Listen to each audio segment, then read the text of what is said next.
Assalamualaikum warahmatullahi wabarakatuh. Hai Nurse, selamat datang di channel YouTube aku. Perkenalkan, namaku Eli, mahasiswa S1 Perawatan Universitas Budi Waluyo. Video kali ini kita bahas tentang 6 sasaran keselamatan pasien di rumah sakit. Sasaran pertama adalah identifikasi pasien dengan benar. Ketika Anda datang ke rumah sakit, tim medis akan memastikan bahwa Anda diidentifikasi dengan benar. Pertama, menanyakan secara verbal dan melihat secara visual. Mereka akan menggunakan minimal 2 identifikasi, seperti nama lengkap dan tanggal lahir, gelang pink untuk pasien perempuan, dan biru untuk pasien laki-laki. Dengan cara ini, mereka dapat memastikan bahwa setiap perawatan yang diberikan adalah tepat untuk Anda.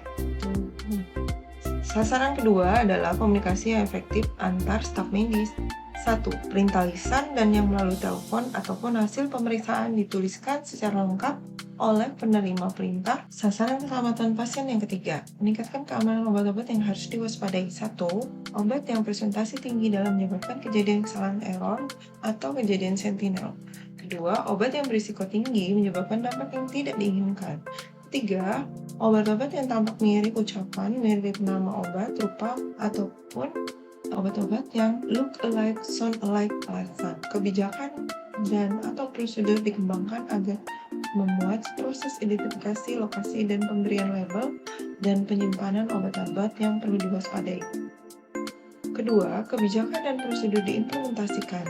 Ketiga, elektronik konsultan tidak berada di unit pelayanan pasien kecuali jika dibutuhkan secara klinis dan tindakan diambil untuk mencegah pemberian yang tidak disengaja di area tersebut. Keempat, elektronik konsultan yang disimpan di unit pelayanan pasien harus diberi label yang jelas dan disimpan pada area yang dibatasi.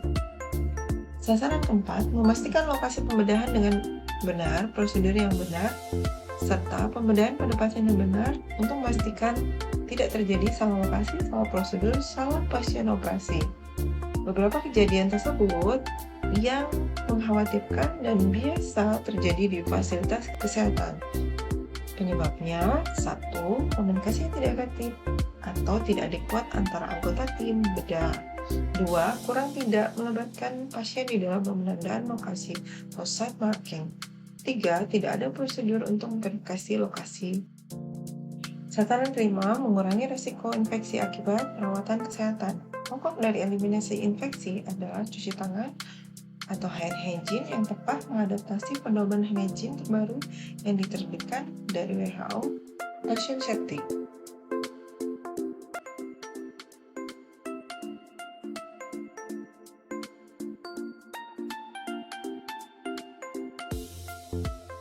Sasaran keselamatan ke-6, mengurangi risiko cedera pasien akibat terjatuh.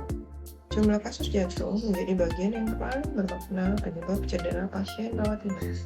1. Pasien perlu dievaluasi akibat riwayat jatuh, sedang dalam pengobatan dan konsumsi alkohol, gaya atau cara berjalan dan keseimbangan 4. Pasien dengan alat bantu berjalan. Fasilitas pelayanan kesehatan menerapkan proses awal asesmen risiko pasien jatuh dan melakukan asesmen ulang terhadap pasien bila diindikasi terjadi perubahan kondisi atau pengobatan.